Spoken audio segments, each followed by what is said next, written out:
Heading डालो बेटा, reaction intermediates. Okay, अब देखो ये नाम से ही आपको क्लियर हो रहा होगा इंटरमीडिएट का मतलब क्या हुआ। इंटरमीडिएट का मतलब क्या हुआ, ऐसे स्पीशीज जो केमिकल रिएक्शन के मैकेनिज्म में कहीं बीच में जनरेट हो रहे होंगे, अननेचुरली वो हाईली अनस्टेबल होंगे, तभी तो वो इंटरमीडिएट है, ना तो वो रिएक्टेंट है ना तो वो प्रोडक्ट है। Right it down, intermediates are unstable species which are neither reactant nor product,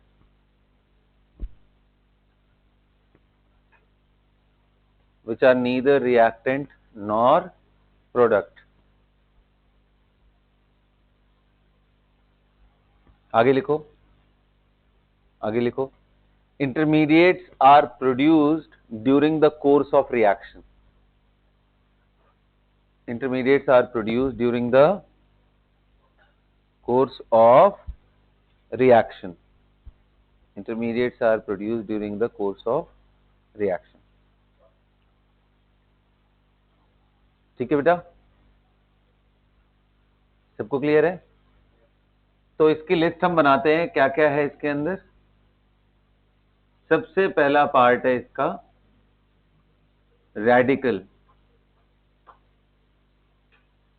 मैं ऐसे नाम लिखवा दे रहा हूं, फिर एक एक करके लेके चलेंगे। रेडिकल के बाद आएगा आपका कार्बोकेटायन, कार्बोकेटायन के बाद तीसरा क्या आएगा,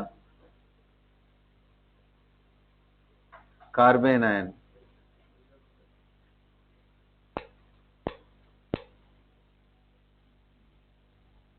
रेडिकल, कार्बोकेटायन, कार्बन आयन, इसके बाद कार्बीन,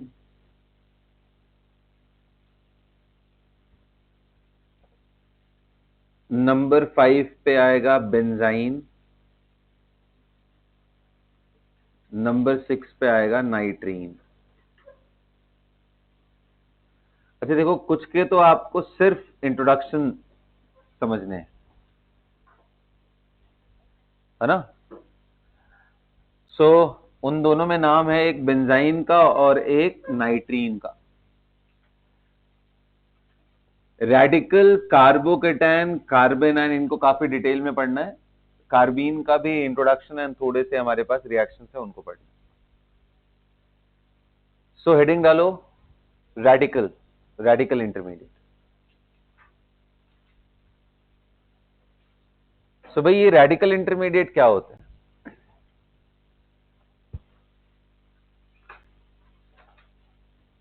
सो देखो, ऐसा कोई भी न्यूट्रल स्पीसीज जिसके पास अनपेयर्ड इलेक्ट्रॉन हो उसको रेडिकल बोलते हैं। लिखो ये बात, any species having unpaired electron is termed as radical. Any species having unpaired electron is termed as radical. Example, बताओ अगर मैं क्लोरीन ले लूं एटॉमिक फॉर्म में, तो क्या ये रेडिकल है? क्या ये रेडिकल है? बिल्कुल है।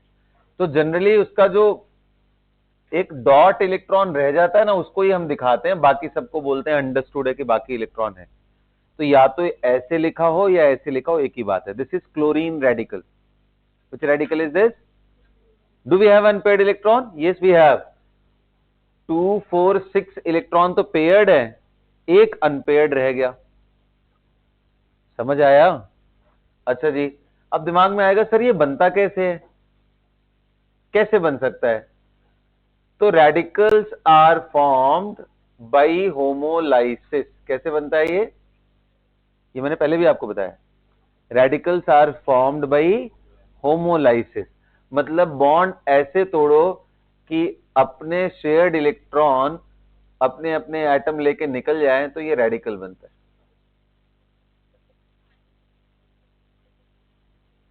और ये जो होमोलाइसिस है इसको फेवर करने वाले फैक्टर्स भी मैंने आप लोगों को समझाए थे। कौन कौन से हैं? हीटिंग फेवर्स, आप हीट कर दो तो होमोलाइसिस हो सकता है ना। इलेक्ट्रिक स्पार्क दे दो,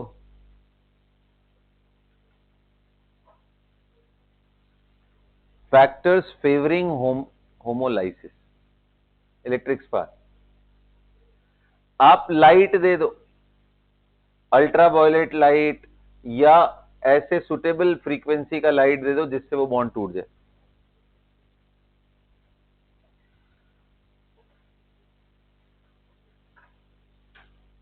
पेरोक्साइड,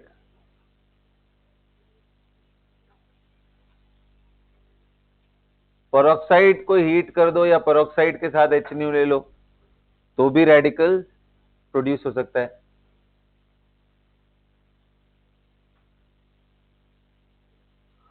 और attack of a radical will also create radical. तो अगर इसका आप शॉर्ट लेकर के देखो तो HELPR, हेल्पर। जैसे बीच में आप एक ई डालना चाहो तो वो भी बन सकता है, डिफरेंस ऑफ इलेक्ट्रोनेगेटिविटी, इलेक्ट्रोनेगेटिविटी का भी पैरामीटर है। Electronegativity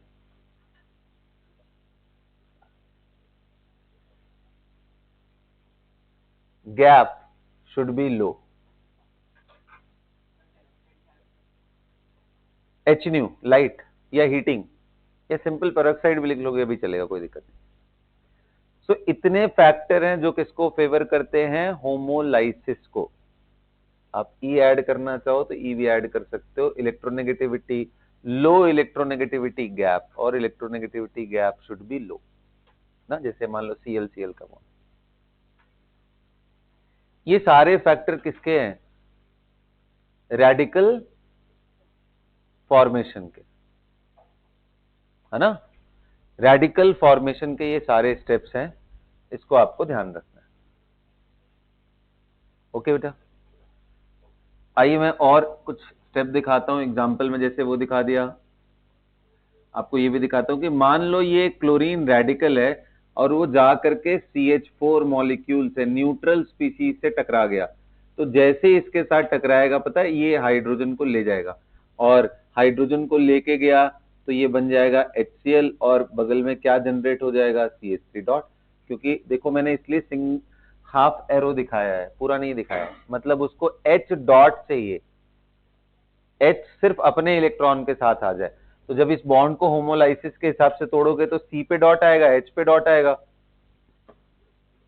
H and C। अगर इसको आप होमोलाइसिस से ब्रेक कर दो तो ये बन जाएगा ना C डॉट, और ये H डॉट हो जाएगा। तो आपका जो क्लोरीन है ना वो इसी से कंबाइन कर जाएगा, डॉट डॉट दोनों कंबाइन कर जाएंगे तो बॉन्ड बन जाएगा।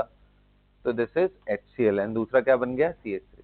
देखो रेडिकल अटैक ना, इलेक्ट्रिक स्पार्क क्रिएट कर दोगे तो भी बन जाएगा। अच्छा चलो, ये तो हो गया रेडिकल अटैक। किसका मैंने एग्जांपल दिखाया आपको? रेडिकल। पेरोक्साइड से क्या लेना देना है? तो देखो, जब भी आपके पास पेरोक्साइड हो, इस पेरोक्साइड बॉन्ड में, इस R ग्रुप में मैं कुछ भी रख सकता हूं बेटा। I can take even benzene. अगर बेंजीन ले लिया तो इसका नाम क्या हो जाएगा? Benzoyl peroxide. क्या हो जाएगा ये?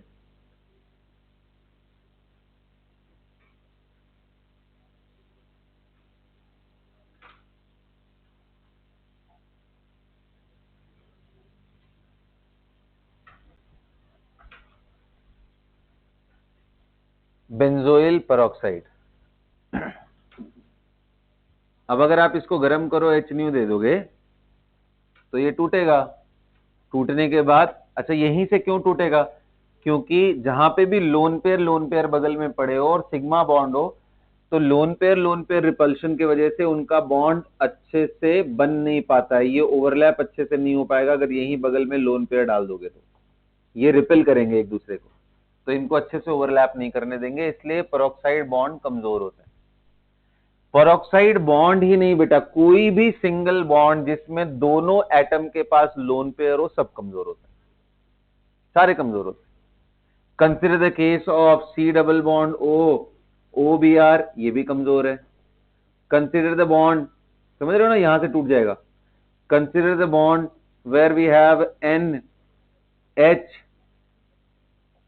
And B R, this is also weaker, क्योंकि यहां पे देखो इतने लोन पेयर है, सब टूट जाएंगे। तो लोन पेयर वाला कभी भी आप ग्रुप लेके आ जाओ तो उनका बॉन्ड ऑटोमेटिकली, सो पेरोक्साइड उसका सबसे बढ़िया एग्जाम्पल है ना। सो ऑक्सीजन ऑक्सीजन का बॉन्ड एनर्जी कम होता है, इसलिए ये जल्दी टूट जाएगा। टूट के क्या बनेगा, ये क्या बनेगा, होमोलाइसिस से कराओगे तो क्या बनेगा, इट विल फॉर्म रेडिकल।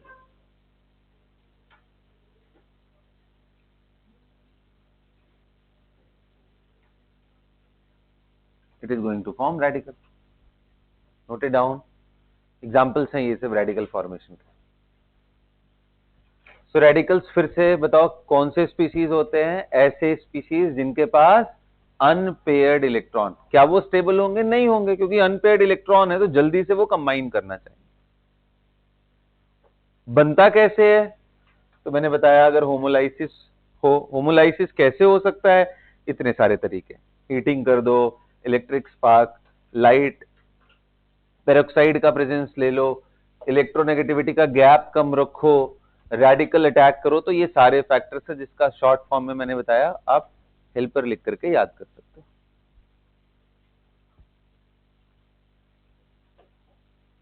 और उसके बाद ये एग्जांपल्स नोट कर लिया सभी ने, बोलो। यहां पे अगर मैं लाइट लेके आऊं, यहां पे लाइट लेके आऊं या सिंपली हीटिंग कर दूं, तो ये क्या बन जाएगा, R C double bond O dot.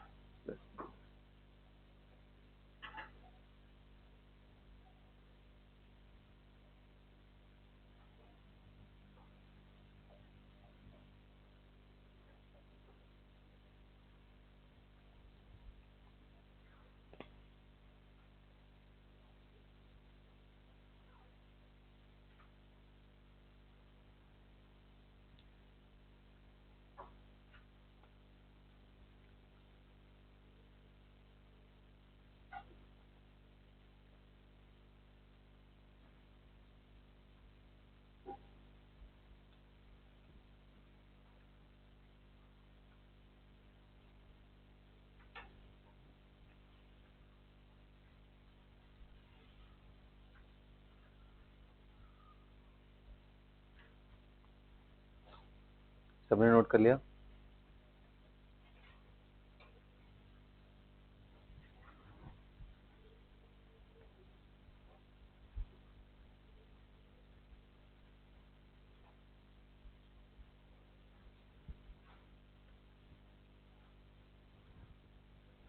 Okay, अब अगला कुछ इनकी प्रॉपर्टीज समझ लेते हैं। रेडिकल ये हो गए, समझ में आ गया, इनकी कुछ प्रॉपर्टीज बताओ।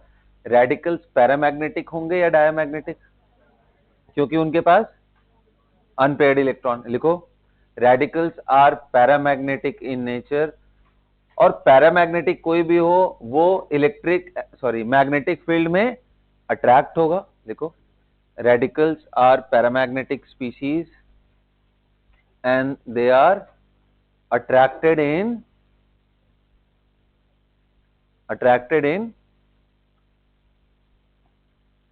कहां पे, magnetic field, they are attracted in magnetic field. Note कर लिया सबने,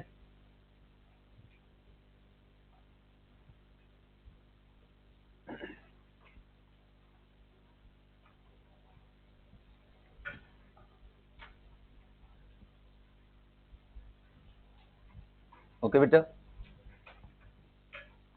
सबने नोट कर लिया। आगे देखो, देखो ये जो रेडिकल्स हैं कभी कभी ना इनका हाइब्रिडाइजेशन पूछता है, CH3 dot and CF3 dot. अब देखो इन दोनों में डिफरेंस क्या है, ये दो रेडिकल्स हैं जिनमें एक में 3 फ्लोरीन लगा हुआ है और एक में 3 हाइड्रोजन लगा हुआ है। अब अगर हमारे पास लोन पेयर होता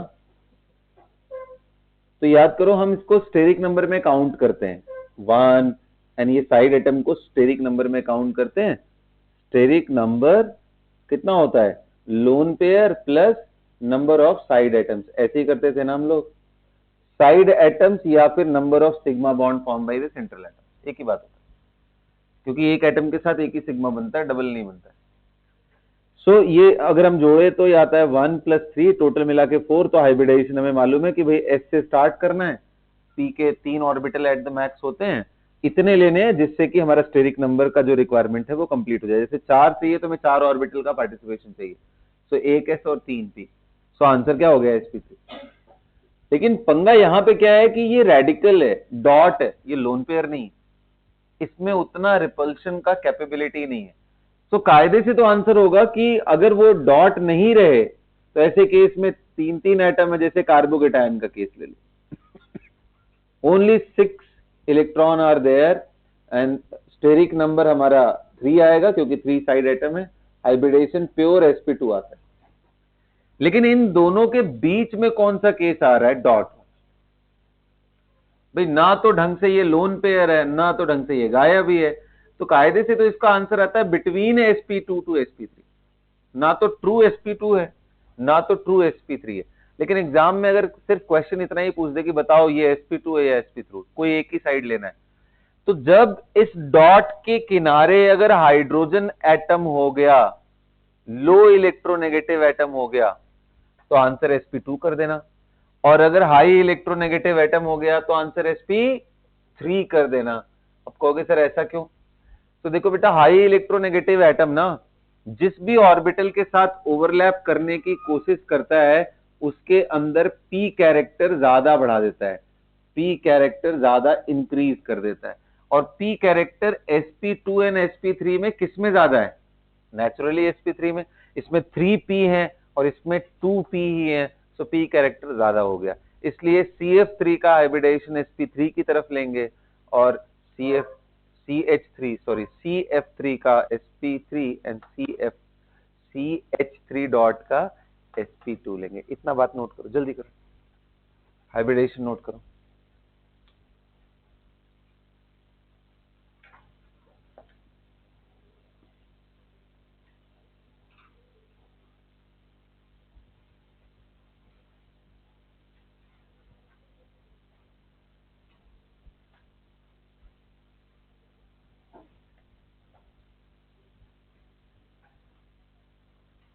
लिखो, ये बस इतना ही लिखना था, बाकी सारा स्टोरी सुना रहा था।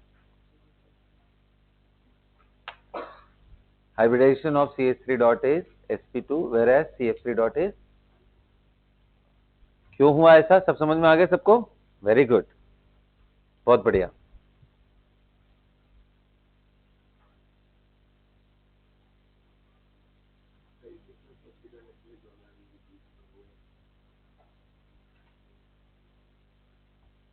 ठीक है, so answer is sp2 and sp3 for these। next, भाई आपने फॉर्मेशन देख लिया, आपने इनकी जनरल कैरेक्टरिस्टिक भी देख ली, अब इनकी रिलेटिव स्टेबिलिटी देख लेते हैं। हेडिंग डालो, stability of radicals, relative stability of radicals.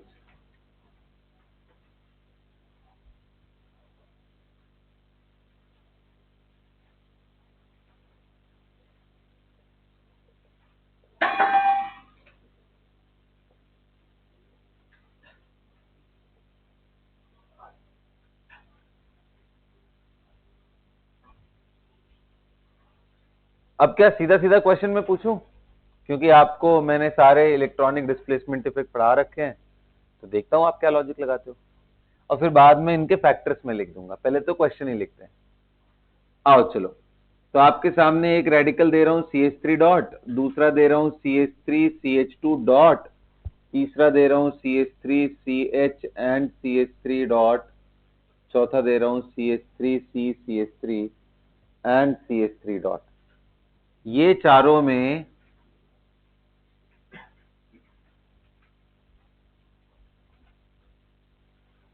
Relative stability क्या आएगा,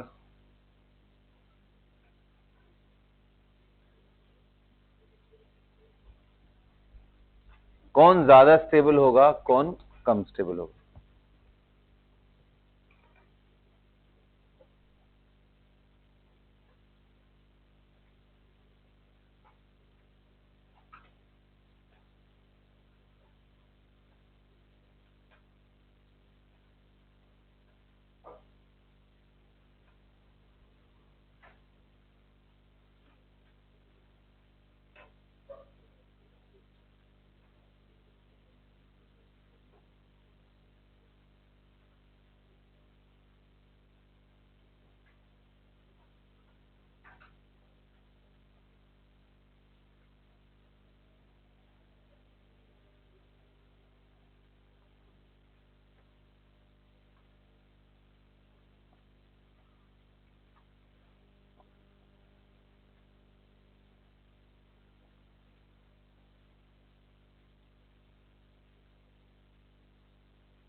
चलो भाई,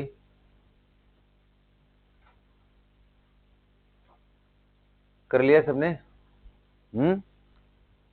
CH3 dot CH3 CH2 dot CH3 CH dot, क्या आंसर आया है इन सभी में? सबसे ज्यादा स्टेबल कौन है? 3 डिग्री या 2 डिग्री या 1 डिग्री या मिथाइल, कौन सा रेडिकल? हाँ, very good answer, 3 degree is the right answer. But क्यों? Hyperconjugation. More the number of hyperconjugation in radicals, more will be the stability. So this is the right answer. कितने hyperconjugating structures हैं इसके? 9 hyperconjugating structure। क्यों? Because we have 9 alpha hydrogen। जितने alpha hydrogen उतने hyperconjugating structure। जितना hyperconjugating structure उतना। तो relative stability of radicals में जो सबसे पहला पॉइंट हमारा क्या आया? इंडक्टिव से भी हमारा स्टेबिलिटी बढ़ रहा है, हाइपर से भी बढ़ रहा है, ये सुनो, तो हमारा ऑर्डर ही हो। ये तो पहला क्वेश्चन था। आ जाओ दूसरा देखते हैं। मान लो आपके सामने ये रेडिकल दे दिया,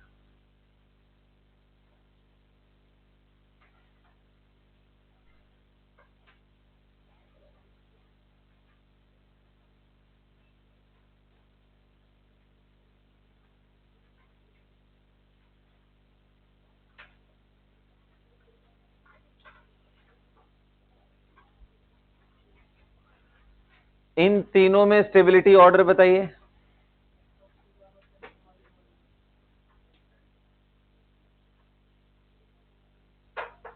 सोच करके बताना है, सोच करके बताना है।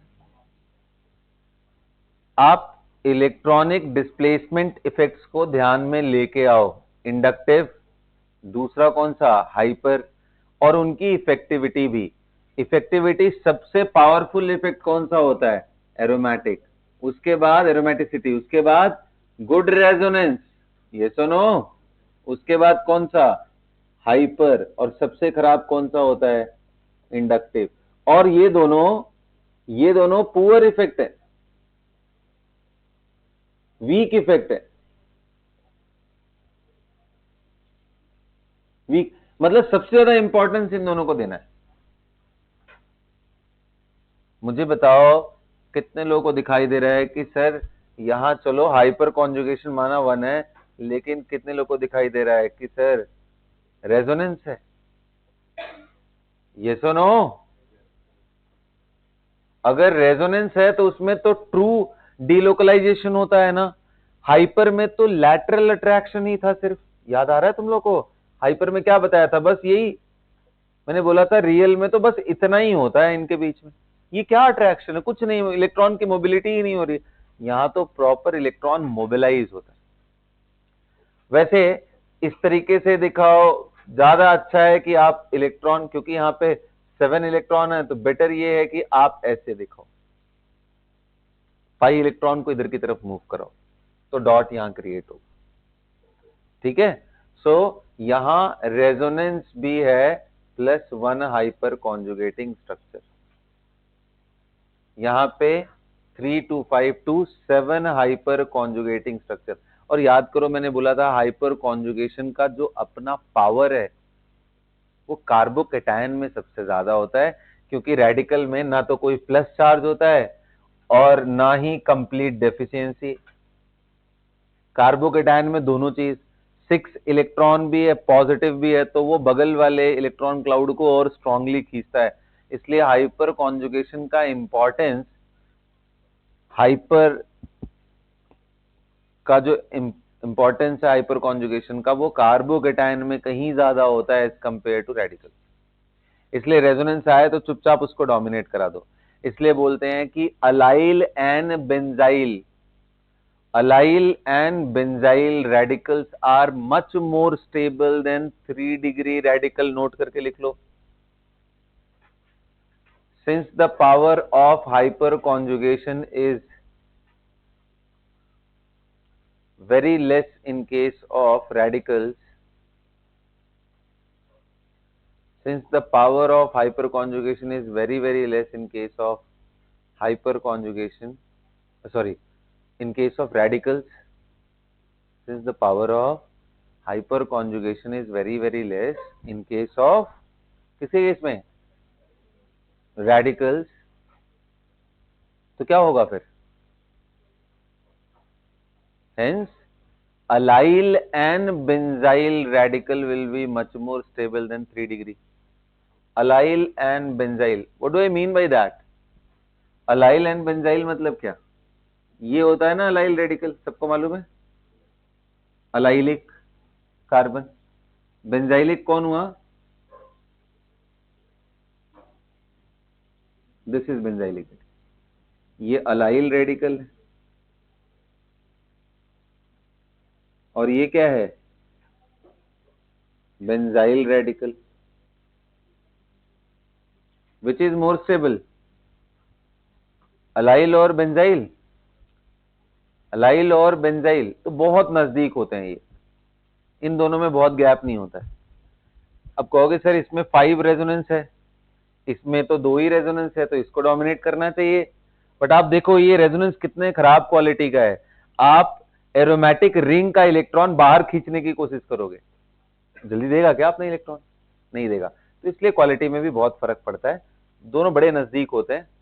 तो इसलिए अलाइल बेंजाइल में हम रिलेटिव डिस्कशन ना करते हुए, बल्कि इनमें अगर कुछ चेंजेस कर दे, जैसे बोल दे कि भाई यहां मैंने CH3 डाल दिया है, अब बताओ, तो इसमें अलाइल के साथ साथ 3 हाइपर कॉन्जुगेटिंग भी मिल गए, सॉरी बेंजाइल के साथ साथ 3 है, तो इसमें तो कोई डाउट ही नहीं है कि ये बेटर हो जाएगा। समझ रहे हो ना? तो ऐसे अपने हिसाब से दिमाग लगा लेना है। रेडिकल स्टेबिलिटी तो सबसे ज्यादा इसमें कौन सा होगा? पहले ये आएगा। अब इन दोनों में तो आपको मालूम है, so order will be like this. Got it? चलो अगला देखते हैं। Third case, CH3 C dot and CH3।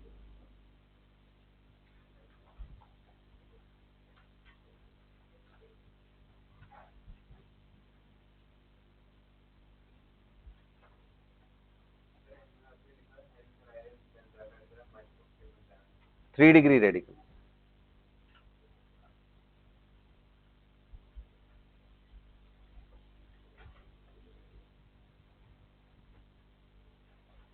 Three degree radical देखो, अब 3 डिग्री दे दिया, यहां आपको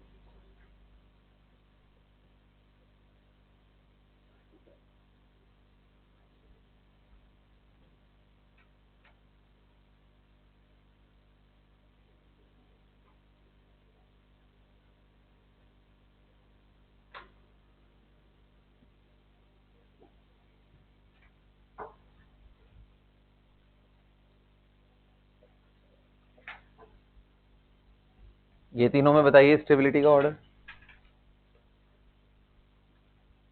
सबसे ज्यादा स्टेबल कौन होगा?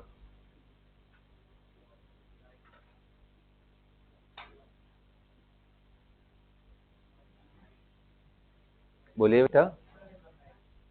तो देखो, यहां तो सिर्फ 9 हाइपर कॉन्जुगेटिंग स्ट्रक्चर है। यहां पे लिखो ना क्या क्या है। 2 रेजोनेंस दिख रहा है क्या सबको? इधर से ये उठ के इधर जाएगा तो एक रेजोनेंस स्ट्रक्चर बनेगा। At the same time 6 hyperconjugating structure मिल रहा है सबको। यहां कितने लोगों को दिखाई दे रहा है कि 2 यहां से और यहां मोर नंबर ऑफ रेजोनेंस लिख दे रहा हूं, काउंटिंग नहीं करना है। मोर resonance structure along with 3 hyper conjugate. बात हम किसका मानेंगे? हाइपर कॉन्जुगेटिंग स्ट्रक्चर्स या हाइपर कॉन्जुगेटिंग इफेक्ट थोड़ा पुअर होता है, तो मैं रेजोनेंस को प्रायोरिटी दूंगा। तो सबसे ज्यादा स्टेबल कौन सा हो जाएगा? ये, क्योंकि इस साइड से भी हो रहा है उस साइड से भी, रेजोनेंस फ्रॉम बोथ साइड, ये तो नो, तो इसलिए ये ज्यादा स्टेबल है। फिर ये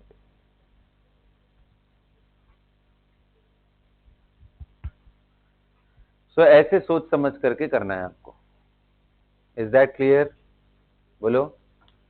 अब एक एग्जांपल देता हूं ना, आप बस उसमें कंपैरिजन करो। बहुत ही इंटरेस्टिंग एग्जांपल है कि मैं CH2 पे डॉट डाल के बगल में CH3 ले लूं।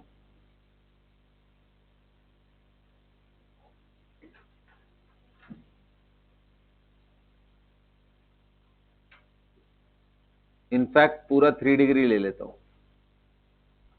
और एक में CH2 पे डॉट डाल दूं 1 डिग्री करके, और यही विथड्रॉइंग ग्रुप ले लूं CN। इन दोनों में कंपैरिजन करना है। फिर एक CH3 ले लूं,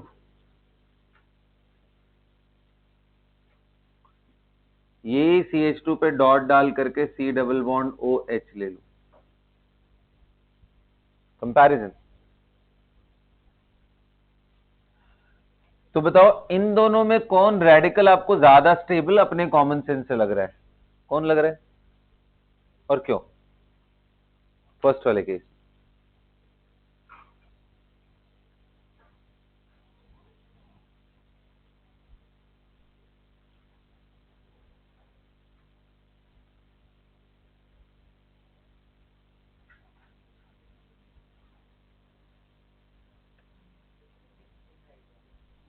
हम्म,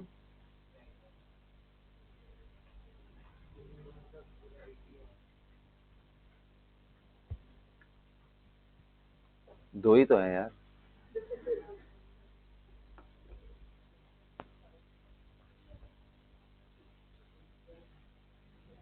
हाँ जी, इन दोनों में ज्यादा स्टेबल कौन लग रहा है? राइट वाला। क्यों? किसको खींच लेगा?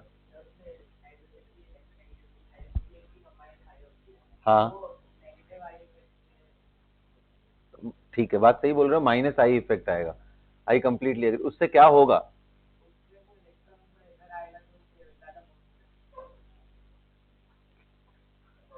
ये क्या था?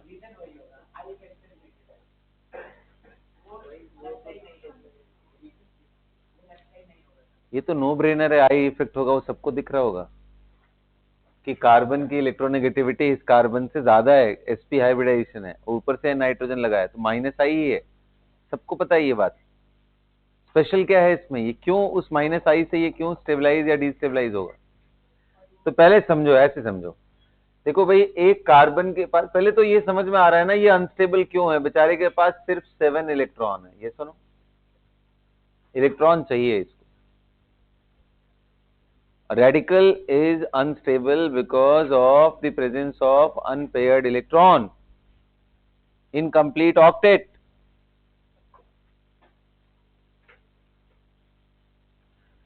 तो जब कभी कोई ऐसा ग्रुप आ जाता है जो इसको सप्लाई करे इलेक्ट्रॉन की, हाइपर से जैसे ही सप्लाई करता है इलेक्ट्रॉन का, इंडक्टिव से सप्लाई करता है, तो इसको स्टेबिलिटी बढ़ जाती है, क्योंकि भाई 7 था, डेफिशिएंट था, थोड़ा सा बढ़ गया।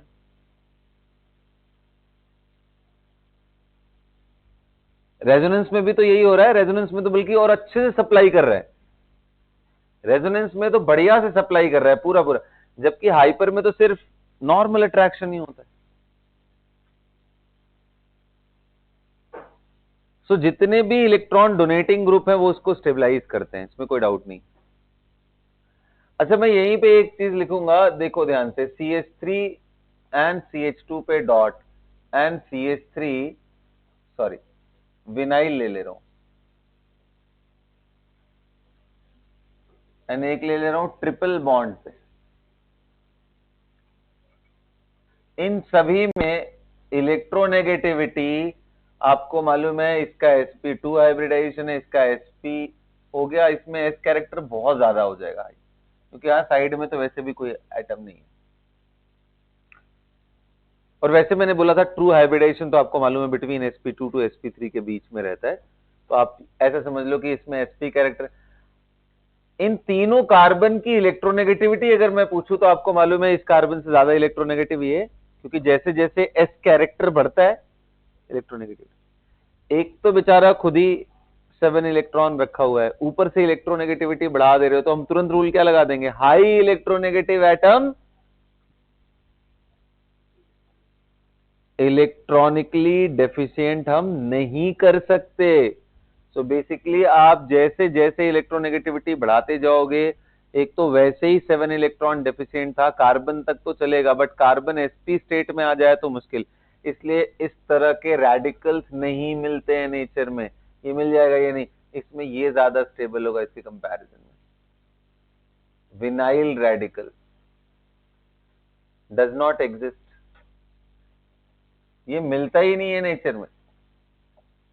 रिलेटिव स्टेबिलिटी का ऑर्डर ये, because high electronegative atom bearing less electron than 8, तो वो हम अलाउ नहीं कर सकते। हमने सीखा था रेजोनेंस स्ट्रक्चर में कि हाई इलेक्ट्रोनेगेटिव का ऑक्टेट हमें कंप्लीट करना चाहिए, डिप्राइव नहीं होना चाहिए, ऐसे रेजोनेंस स्ट्रक्चर भी अलाउड नहीं होते हैं, तो इस स्टेबिलिटी में भी हम वो पॉइंट इनकॉर्पोरेट कर सकते हैं। लेकिन एक मजे की बात आपको दिखाता हूं कि जब आप ना यहां पे इस सेंटर का इलेक्ट्रोनेगेटिविटी ना बढ़ा करके बगल में कोई इलेक्ट्रॉन विथड्रॉइंग ग्रुप ऐड करते हो, तो बिल्कुल ही हमारे लॉजिक से एकदम उलट आंसर होता है कि जो हाई इलेक्ट्रोनेगेटिव वाले एटम उससे बगल में अटैच्ड है, वो उल्टा स्टेबिलिटी उसका 3 डिग्री से भी ज्यादा बढ़ा देता। ये बिल्कुल ही वियर्ड है, क्योंकि ये बिल्कुल समझ नहीं पड़ता है ऐसे कैसे हो रहा है, कि भाई ये तो समझ आ रहा है कि ये 3 3 6 3 9 है, ऊपर से प्लस आई भी दे रहा है, तो इसकी स्टेबिलिटी ज्यादा होना चाहिए। जैसे हम देखते हैं भाई 1 डिग्री से ज्यादा 2 डिग्री, एंड 2 डिग्री से ज्यादा किसका होता है, 3 डिग्री को। यहां भी समझ आया कि भाई हाँ 7 इलेक्ट्रॉन है, आप उसकी इलेक्ट्रोनेगेटिविटी बढ़ा दो तो प्रॉब्लम और बढ़ जाएगी, तो जैसे जैसे आप इलेक्ट्रोनेगेटिविटी कम करो उतना ज्यादा डॉट स्टेबल होता चला जाएगा। अगर उस एटम की बात करो तो ये भी समझ आए, क्यों ना ऐसा यहां वाले केस में ऐसा क्यों हो रहा है, ऐसा क्या चीज लग रहा होगा जो इसको उल्टा ही स्टेबलाइज कर रहा है, क्योंकि खींच तो माइनस आई से ही रहा है, पावरफुल विथड्रॉइंग ग्रुप है, कोई मजाक वाली भी बात नहीं है, CN एंड ये दोनों पावरफुल भी है, ऐसा क्यों हो रहा है।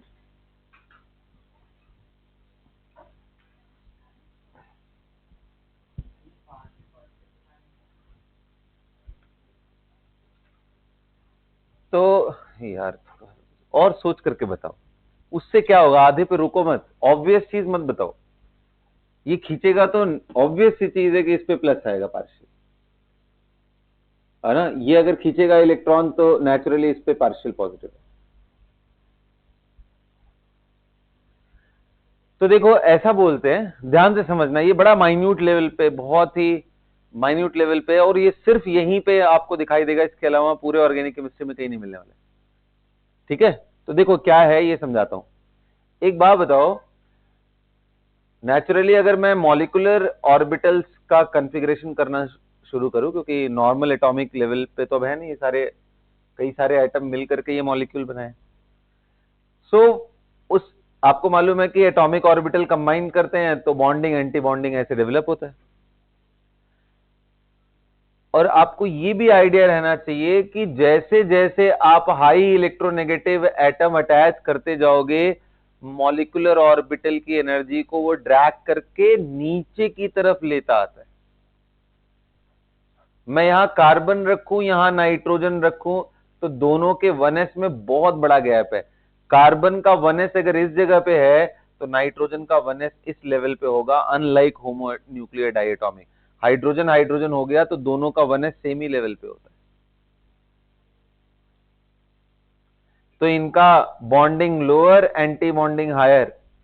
यहां कार्बन एंड नाइट्रोजन अगर लगा दो, दोनों का 1s का लेवल ही बिल्कुल अलग होगा। इसका मॉलिक्यूलर ऑर्बिटल यहां, इसका दो मॉलिक्यूलर ऑर्बिटल आएंगे, bonding will be even lower than the higher electronegative atom. So यहां पे वही कहानी हो जाती है बेसिकली, कार्बन एंड नाइट्रोजन, ये नाइट्रोजन के आने के वजह से, ये ऑक्सीजन के आने की वजह से, ये जो फिल्ड मॉलिक्यूलर ऑर्बिटल है हाई इलेक्ट्रोनेगेटिव आने की वजह से, उस मॉलिक्यूलर ऑर्बिटल की ही एनर्जी नीचे आ जाती है। सो पहले अगर ये यहां कहीं फील्ड था एक इलेक्ट्रॉन, तो अब जब हाई इलेक्ट्रोनेगेटिव एटम आ गया है, उसके साथ ये जुड़ करके मॉलिक्यूलर ऑर्बिटल डेवलप कर रहा है, तो पहले अगर इस लेवल पे था तो अब उस लेवल से और नीचे चला गया। So this is basically stabilising by decreasing the energy of molecular orbital.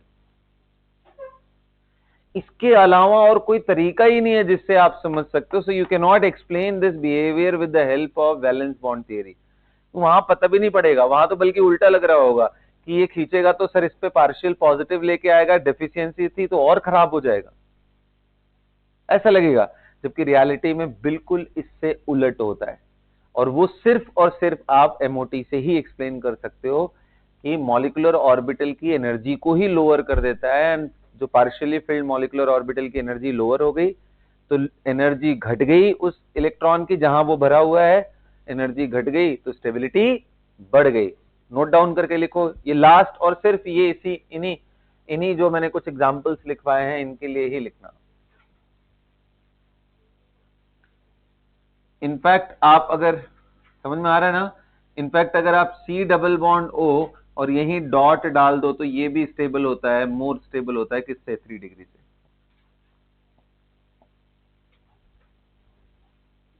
लिखो,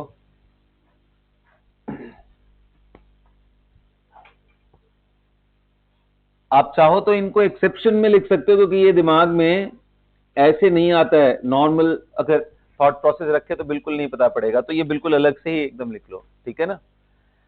अब इनके पीछे का रीजनिंग लिख लेना, ये जनरल ट्रेंड क्यों नहीं फॉलो करते हैं, क्योंकि देखो जनरल ट्रेंड में क्या है, जो डोनेट किया वो स्टेबलाइज करेगा, जो विड्रॉ किया वो खराब करेगा। यहां विड्रॉ करने के बाद भी अच्छा कर रहे हैं, ठीक है। सो इसमें वो रीजन लिख लेना, these high electronegative atom stabilizes radical by, these high electronegative atoms stabilizes radical by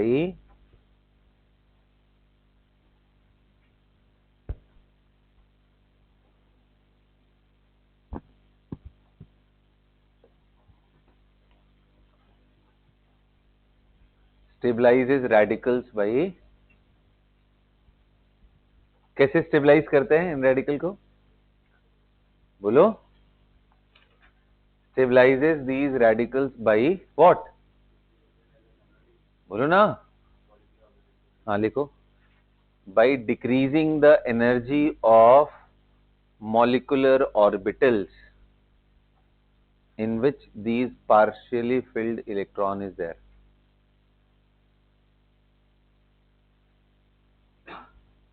Decreasing the molecular orbital, decreasing the energy of molecular orbital in which this partially filled electron is there.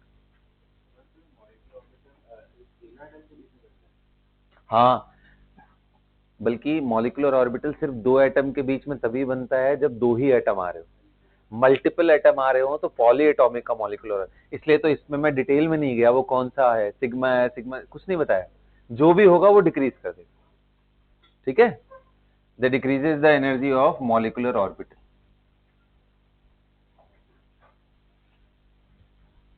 हो गया बेटा? चलो, सो इसी के साथ radical की stability खत्म हुई। अब क्या करेंगे? अब हम लोग पढ़ने जा रहे हैं ऐसे रिएक्शन जिसमें रेडिकल्स इन्वॉल्व होते हैं, है ना? केमिकल रिएक्शन कैसे कराते हैं? अब जैसे हेडिंग डालो, केमिकल रिएक्शंस इन्वॉल्विंग रेडिकल्स, जिसके अंदर भी रेडिकल इंटरमीडिएट आएगा वो सारे केमिकल रिएक्शन हम करेंगे।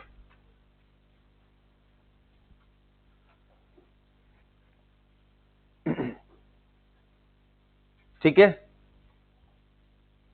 तो चलो सबसे पहला रिएक्शन हम लोग देखते हैं, उसको बोलते हैं halogenation of alkane.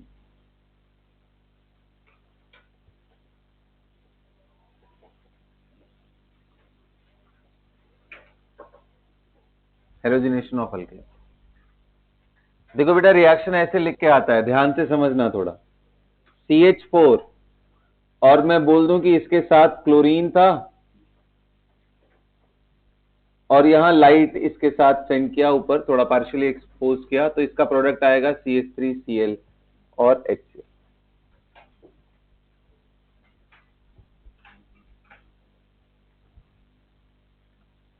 CH3Cl and HCl, मैंने यहां CH3 लिया और ब्रोमीन ले लिया, लाइट यहां लगा दिया, तो ये CH3CH2Br बन गया एंड HBr बन गया। यहां मैंने आपके सामने CH3 और यहां पे HNu एंड Br2 ले लिया, Br2HNu।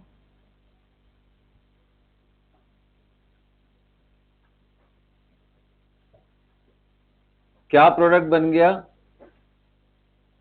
यहां ब्रोमो डेरिवेटिव आ गया, ये मेजर प्रोडक्ट है।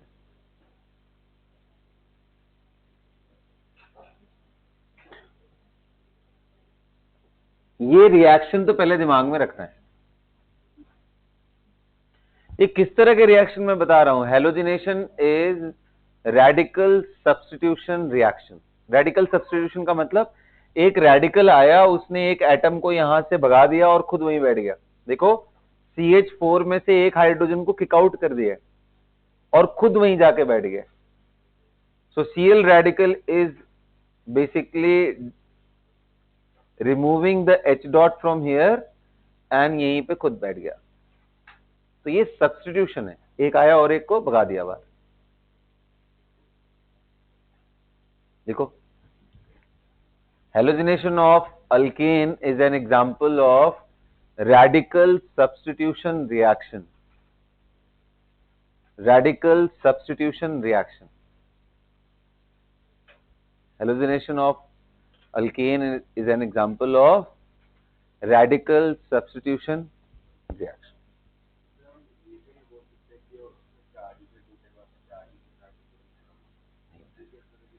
समझा रहा हूं, वही तो समझाना है, वही तो समझाना है तुम लोग को।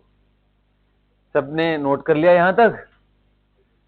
अब चलो आओ हम लोग रिएक्शन के मैकेनिज्म को समझते हैं। मैकेनिज्म मतलब कि बेसिकली ये यहां से यहां पहुंचा कैसे। देखो आपने ध्यान दिया कुछ, यहां पे तो मैं ये हाइड्रोजन हटा के Br डाल दिया, यहां पे ये हाइड्रोजन हटा के क्लोरीन डाल दिया, और यहां पे इधर हाइड्रोजन को टच भी नहीं किया, बीच वाले को हटा के मैंने Br डाल दिया। ये सब चीजें ऑब्जर्व करो थोड़ा रिएक्शन को लेकर के, ऐसे ही प्रोडक्ट्स आएंगे लिखने के लिए। समझ आ रहा है ये क्या हो रहा है, कैसे हो रहा है, इसको समझते हैं और फिर उसके हिसाब से रिएक्शन का डेप्थ और इंक्रीज करूंगा, मतलब और थोड़ा कंफ्यूजिंग एग्जांपल दूंगा कि अब आपको थोड़ा और सिलेक्ट करना पड़े। तो आज पहले अंडरस्टैंडिंग डेवलप करते हैं कि ये कैसे हुआ। सो मैकेनिज्म ऑफ हैलोजिनेशन, हेडिंग डालो मैकेनिज्म ऑफ हैलोजिनेशन, और किसका हैलोजिनेशन लिखना है, आप इस रिएक्शन को दोबारा लिखो, इसका मैकेनिज्म मैं आपको दिखाऊंगा। Write down this reaction.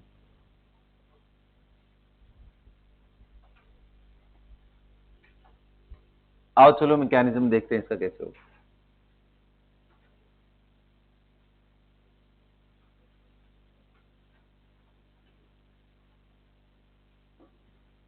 है ना।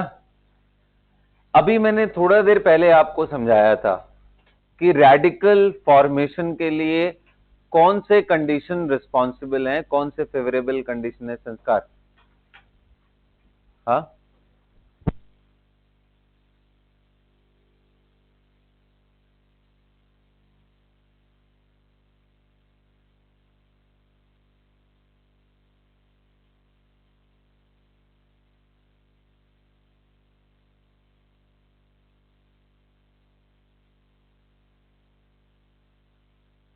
Favourable condition of radical formation,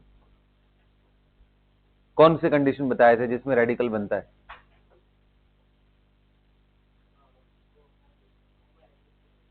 हाँ बिल्कुल, वो कैसे होता है वही तो मैं जानना चाहता हूं। इतना तुम्हारा पुअर फोकस है क्या क्लास में। यस, खड़े रहो, अभी बैठने के लिए किसने बोला तुमको।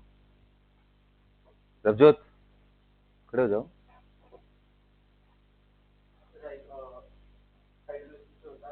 हाँ,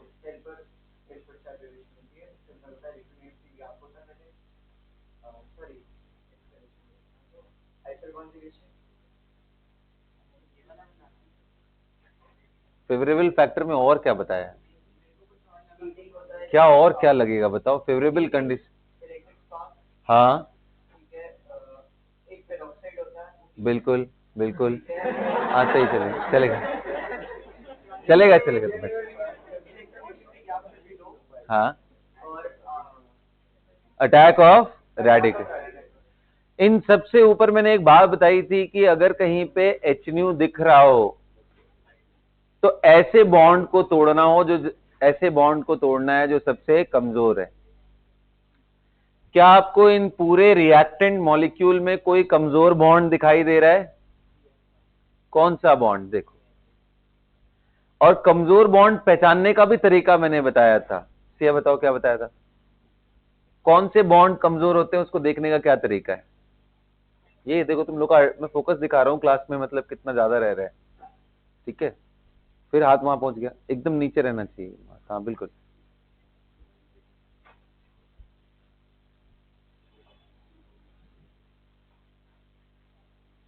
बोलो किसको याद है, हाथ उठाओ, कौन कौन बता सकता है, बोलो सुधा। बिल्कुल, ये देखो मैं तुम लोग को यही दिखाना चाहता हूं ना कि एक स्टूडेंट कैसे बाकियों से डिफरेंट हो सकता है इसी क्लासरूम में बैठ करके। ये छोटी छोटी चीजें ही उसके ना पढ़ाई की वैल्यूज को इंक्रीज करते हैं। तो बहुत बड़ी बात नहीं होती क्लास के अंदर कि आप क्या कर रहे हो, सभी बैठे हो, सभी सुन रहे हो, सारे रिसोर्सेज का एक्सेस सेम है, अच्छे स्कूल से पढ़ के आए हो, यहाँ पे बैठे हुए हो, लेकिन देख लो इसी क्लास के 1 घंटे में तुम कितना फोकस्ड होकर के बात सुन रहे हो, उसके हिसाब से रिस्पॉन्ड, यहीं से डिफरेंस आता है, और जाकर के घर पे जो 10 बजे रात तक करते हो ना, वो डिफरेंस धीरे धीरे जुड़ता जाता है, एंड वही लास्ट में एग्जाम में रिफ्लेक्ट होता है, कोई नई चीज नहीं। समझाया था मैंने कि जहां लोन पेयर दिखाई दे, रिपल्शन हो, वो बॉन्ड कमजोर होते हैं। अभी समझाया था या नहीं। आंसर सिर्फ क्लास में 2-3 बच्चों को ही क्यों याद है, फिर बाकियों का हाथ क्यों नहीं उठा। सिर्फ तुम लोग रेडियो सुन रहे हो कान खोल करके, समझना नहीं है यहाँ पे क्या चल रहा है।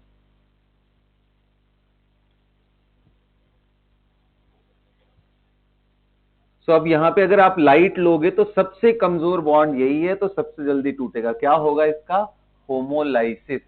क्यों होमोलाइसिस होगा, क्योंकि कंडीशन फॉलो कर रहा है हेल्पर, वीक बॉन्ड भी है, लाइट भी दिया है, तो यही होना है और कुछ नहीं होगा। क्या बनेगा बेटा, 2 रेडिकल बन जाएंगे क्लोरीन। मतलब अगर मोल की बात करूं तो मैं, हमेशा ध्यान रखना इस मिक्सचर को पार्शियली एक्सपोज किया जाता है लाइट से। मतलब कि ये नहीं कि 1 घंटे तक मैं लाइट उसमें पंप इन कर रहा हूं, बस 2 मिनट के लिए पंप इन करना है, छोड़ देना, ये बाकी रिएक्शन अपने आप हो जाता है। अब देखो ये जो रेडिकल फॉर्म हुआ है, अब आप एक डब्बा बना करके देखो क्या होगा, आपको खुद समझ में आएगा। मैंने क्या किया, बाहर से कुछ फोटॉन्स भेजे और वो जाकर के क्लोरीन से टकरा गए, और अल्टीमेटली इसका रिजल्ट आया कि क्लोरीन क्लोरीन मिल गया। लेकिन इसी मिक्सचर में तो मेरे पास CH4 भी है, और भी क्लोरीन है जो कि अनडिसोसिएटेड फॉर्म में भी है। तो अब क्या होगा, रैंडमली ये रेडिकल जाके किसी से भी टकरा रहा होगा। अब जब किसी से भी टकराएगा तो हम सारे पॉसिबिलिटी लिखेंगे, पॉसिबल कोलिजन।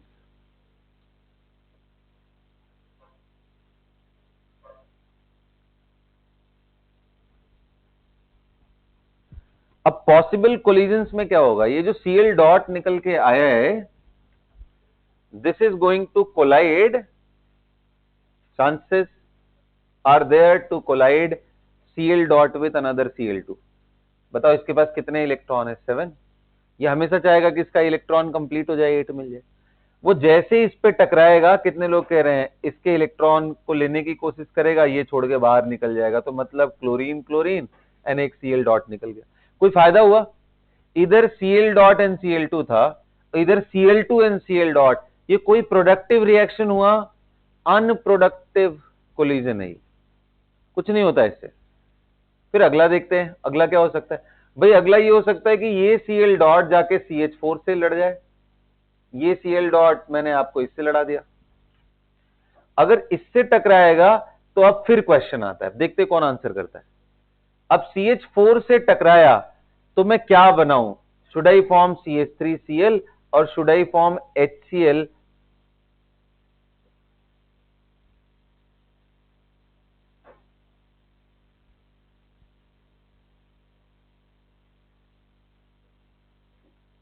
इन दोनों में मैं क्या बनाऊं? मतलब ये Cl किसके साथ जाके जुड़ेगा? कार्बन के साथ। तो कार्बन के साथ से जुड़ता तो ये CH3Cl हो जाता, H को निकाल देता। या ये हाइड्रोजन के साथ जुड़ेगा? किसके साथ जुड़ेगा? बिल्कुल गलत, कार्बन के साथ नहीं, क्योंकि carbon is surrounded with hydrogen. तो एक्सटर्नल लेयर में ये 4 एटम है, इसके यहां लड़ने के चांस ज्यादा है। यहां अंदर तक जाने में इसको रिपल्शन फेस करना पड़ेगा, क्योंकि यहां बगल बगल में हाइड्रोजन उसको रिपेल कर देगा। सरफेस पे जो मिला उसके साथ ही बॉन्ड बना के निकल लेगा। इसलिए अगले स्टेप में, यही मैं बोल रहा हूं, यही सब सोचने वाली बात होती है। कार्बन बस इस वजह से आया क्योंकि हर जगह कार्बन का ही मॉलिक्यूल है, तो कार्बन से ही जुड़ना चाहिए विदाउट गिविंग एनी थॉट। सोचोगे तो आंसर निकल जाएगा। तो किससे टकराने वाला है ये? किनारे वाले हाइड्रोजन के साथ, और किनारे वाले हाइड्रोजन से टकराएगा। क्यों किनारे वाले से? क्योंकि अंदर तक जाने में इसको रिपल्शन फेस करना पड़ेगा, तो ये किनारे ही टकरा जाएगा। और किनारे ही टकरा गया तो बेटा क्या बनेगा? HCl, जिसको बेसिकली ClH लिखना चाहिए, मैं उसको ऑर्डर में लिख रहा हूं। और क्या बन जाएगा? एक CH3 डॉट क्रिएट हो जाएगा। यस और नो? ये रेडिकल क्रिएट हो गया। This is a productive reaction, this was a non productive reaction, unproductive reaction. तो मैं अब अगला स्टेप लिखूंगा। अगला स्टेप क्या लिखूंगा कि जो हमारा Cl डॉट था, जो पहले स्टेप में प्रोड्यूस हुआ था, वो जाकर के दूसरे CH4 मॉलिक्यूल के साथ रिएक्ट करके ClH या HCl बनाएगा एंड यहां CH3 डॉट लिखेगा। अब ऐसे लिखना थोड़ा वियर्ड सा लगता है, इसलिए इसको HCl लिखते हैं। अब कहोगे सर अगर ये दोनों गायब होकर के इन दोनों के जगह, इन दोनों के जगह, अब इन दोनों के जगह कौन आ गया है? मिक्सचर में कौन आ गया है? हाँ जी, CH3 डॉट आ चुका है और HCl आ गया है।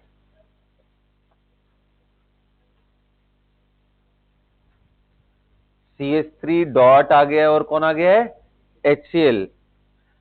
तो अब ये नया रेडिकल, एक रेडिकल गया तो एक प्रोड्यूस हो गया। याद करो, attack of radical produces radical, लिखवाया था ना favourable factor. Radical is attacking and we are getting another radical.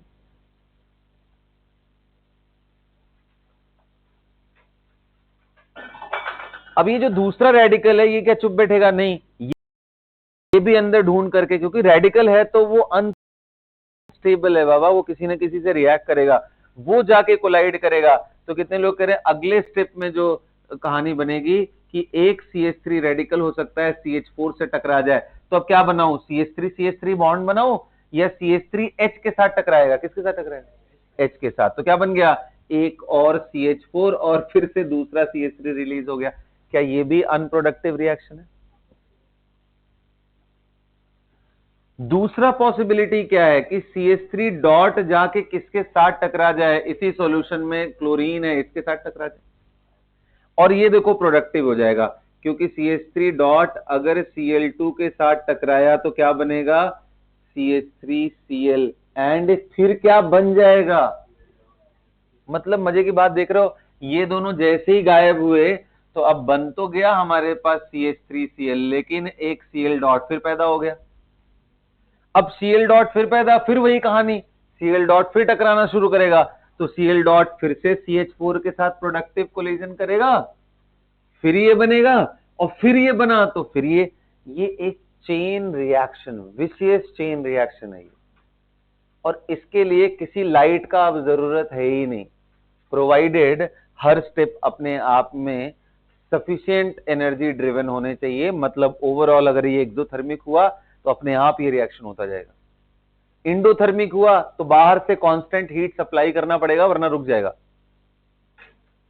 और अगर आप देखो तो आपको दिख रहा होगा इस रिएक्शन में बहुत ही कमजोर बॉन्ड क्लोरीन क्लोरीन का टूटा है और एक स्ट्रॉन्ग बॉन्ड टूटा है, किसका, कार्बन हाइड्रोजन का, एक स्ट्रॉन्ग एक वीक, बना दोनों स्ट्रॉन्ग है, कार्बन क्लोरीन का बॉन्ड भी स्ट्रॉन्ग है HCl, क्योंकि इसमें कार्बन के पास लोन पेयर नहीं है, हाइड्रोजन के पास लोन पेयर नहीं है, तो इसलिए दोनों बॉन्ड स्ट्रॉन्ग बने, दोनों स्ट्रॉन्ग बॉन्ड बन रहा है और बहुत ही वीक बॉन्ड टूट रहा है, तो ये डेल्टा H क्या होता है, नेगेटिव, एक्सोथर्मिक। अब कितने लोग कर, यही क्लोरीन के बजाय ब्रोमीन डालोगे तो लेस एक्सोथर्मिक हो जाएगा, क्योंकि HBr बॉन्ड वीकर होगा, CBr बॉन्ड वीकर होगा, और यही आयोडिनेशन कराते हैं तो वो इतना खराब हो जाता है कि उल्टा इंडोथर्मिक हो जाता है, इसलिए iodination does not occur, it is slow reversible, backward direction में ही रहता है, फॉरवर्ड जाता भी नहीं। और फ्लोरिनेशन वायलेंट होता है, इतना एक्सेसिव हीट निकल के आता है कि वो जिस कंटेनर में कराते हैं उसी को मेल्ट कर देता है, तो बहुत ही कस्टमाइज करके उसके कंटेनर डिजाइन किए जाते हैं कि हीट बहुत आसानी से कंट्रोल कर सके हम उसको, वरना ब्लास्ट कर जाएगा। So fluorination is fast and highly exothermic, explosive, chlorination fast है, नॉन सेलेक्टिव है, bromination is slow and selective, iodination does not occur. ये चारों की कहानी थी, लिखवा दूंगा मैं अभी, फिलहाल ये समझ में आया आपको, ये कौन सा आर जिसमें रेडिकल बना, ये कौन सा है, एक रेडिकल आके अटैक किया तो एक नया रेडिकल पैदा हो गया, दूसरे वाले में भी वही साइकिल चला और जो पहले वाला रेडिकल था वो रिप्रोड्यूस हो गया, ये साइकिल है पूरा, इस स्टेप को बोलते हैं propagation step, chain propagation step. और एक चीज और समझा रहा हूं,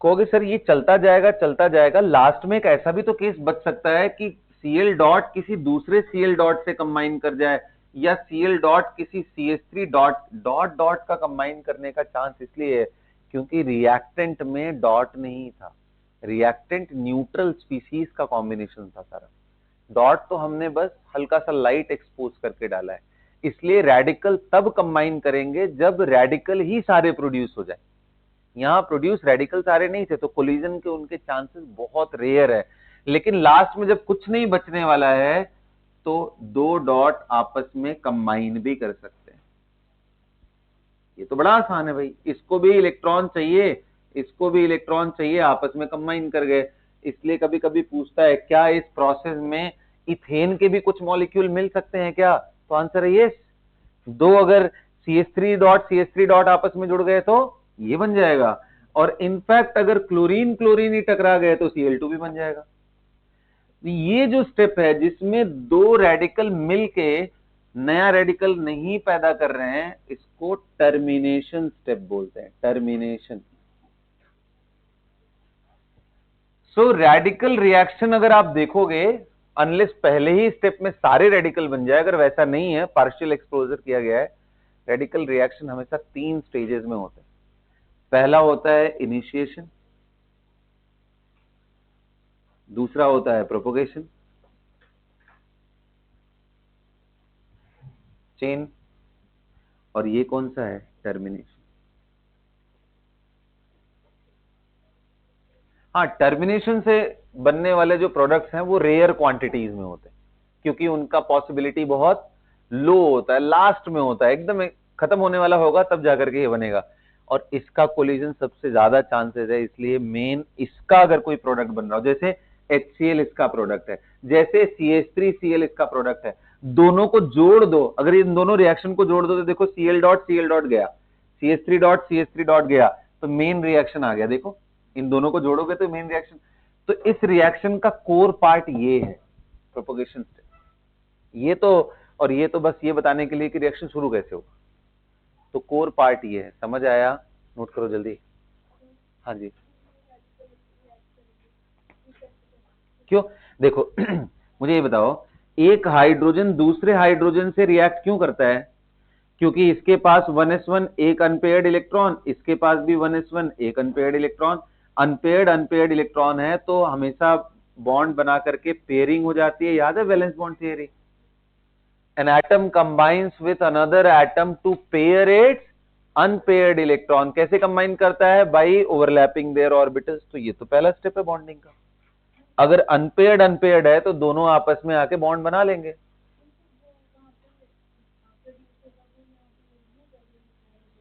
कौन से वाले रिएक्शन में?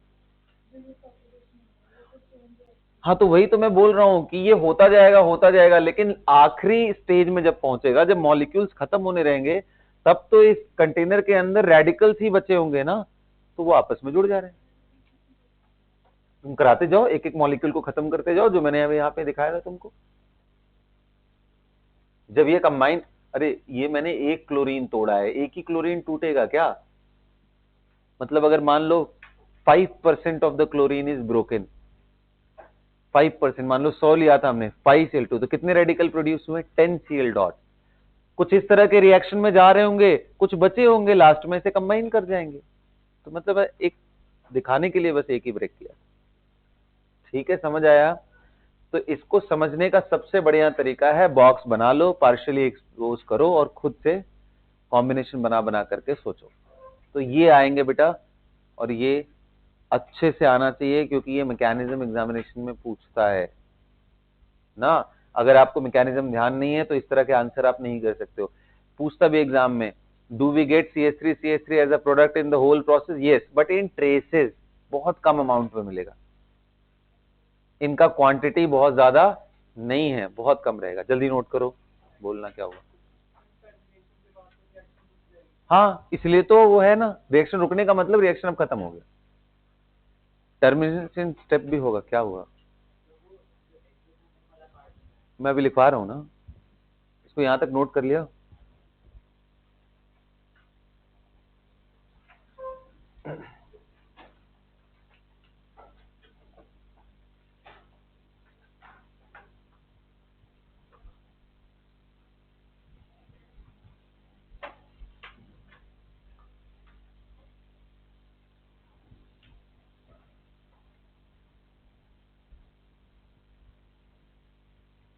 नोट करके लिखो। पहला पॉइंट लिखो, fluorination is fast and explosive in nature. Highly exothermic है ना, fast and explosive in nature. Fluorination is fast and, सुनो ध्यान से, fluorination is fast and explosive in nature. Second point लिखो, chlorination is fast and non selective in nature. Chlorination is fast and non-selective in nature.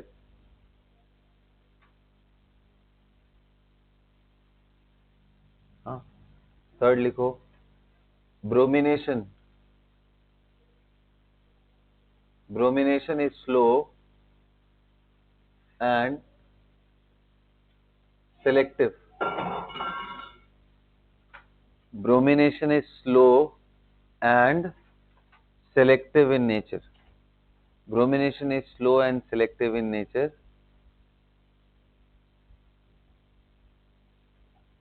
Last लिखो, iodination does not occur because it is endothermic and reversible. Iodination does not occur because it is endothermic and क्या होता है ये? Reversible, endothermic and reversible. Okay, heat किस में सबसे ज्यादा evolve होती है? Fluorination, followed by chlorination, followed by bromination. Iodination में हीट इवॉल्व नहीं होती है, हीट एब्जॉर्ब होती है। सबको क्लियर है ये बात? बोलिए।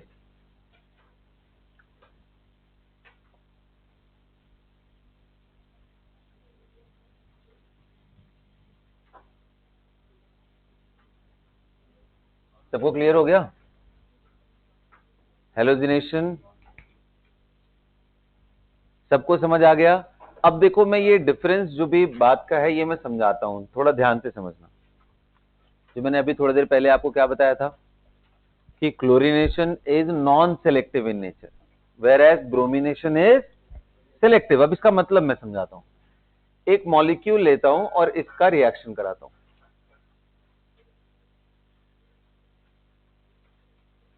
ये बताओ आप सभी को, इसके अंदर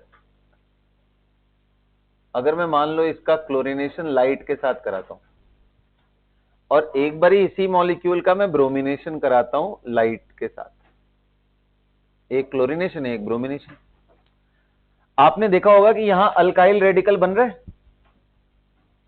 तो यहां पे तो अकेला एक कार्बन था तो बनेगा तो यही बनेगा।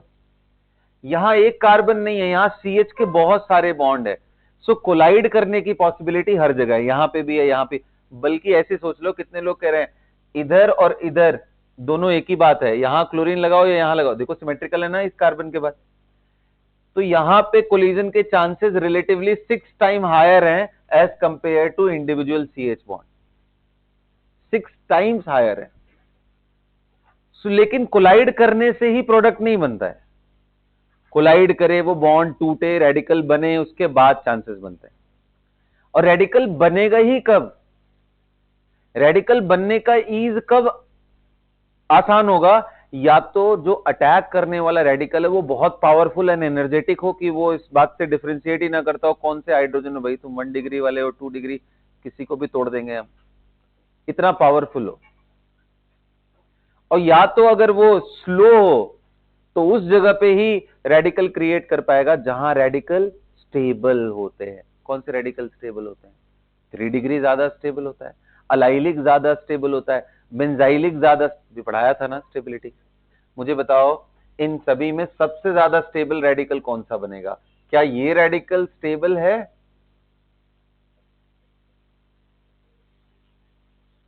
या फिर ये रेडिकल स्टेबल है? कौन सा रेडिकल ज्यादा स्टेबल?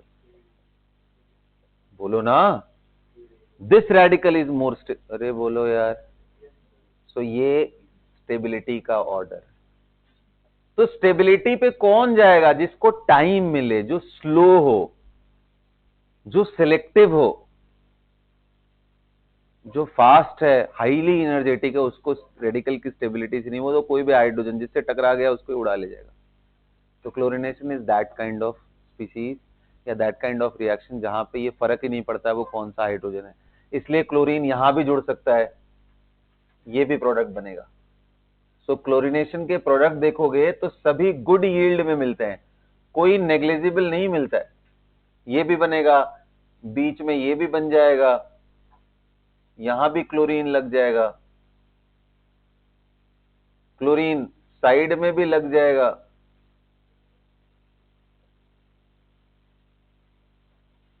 क्लोरीन यहां भी लग जाएगा।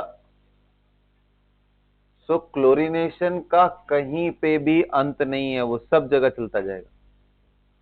लेकिन जब ब्रोमिनेशन कराने जाओगे, ब्रोमिनेशन अलग से लिख लेना बेटा, ब्रोमिनेशन का सिर्फ एकमात्र मेजर प्रोडक्ट यही बनता है, बाकी सब बहुत कम अमाउंट में बनते हैं। This is major product. यही मैंने बोला था स्लो एंड सिलेक्टिव होने का मतलब, and fast and non selective होने का मतलब ये है कि वो किसी भी क्लोरीन, किसी भी हाइड्रोजन को उड़ा सकता है, वो स्टेबल रेडिकल बने या ना बढ़े, इससे कोई फर्क। क्योंकि क्लोरीन रेडिकल के जो रिएक्शंस होते हैं वो ज्यादा एक्सोथर्मिक होते हैं, तो उसमें जो रेडिकल होती है उसकी एनर्जी ऑटोमेटिक इतनी ज्यादा होती है कि वो फिर बॉन्ड एनर्जी का केयर नहीं करता है, किसी भी बॉन्ड से टकरा के उसको उड़ा सकता है। सबको समझ आ गया ये बात? This is very very important. discussion. Did you guys understand that? Okay. So that's all for today's class. अगली क्लास में मैं इसके आगे डिस्कस करूंगा. नोट कर लो इसको अच्छे से.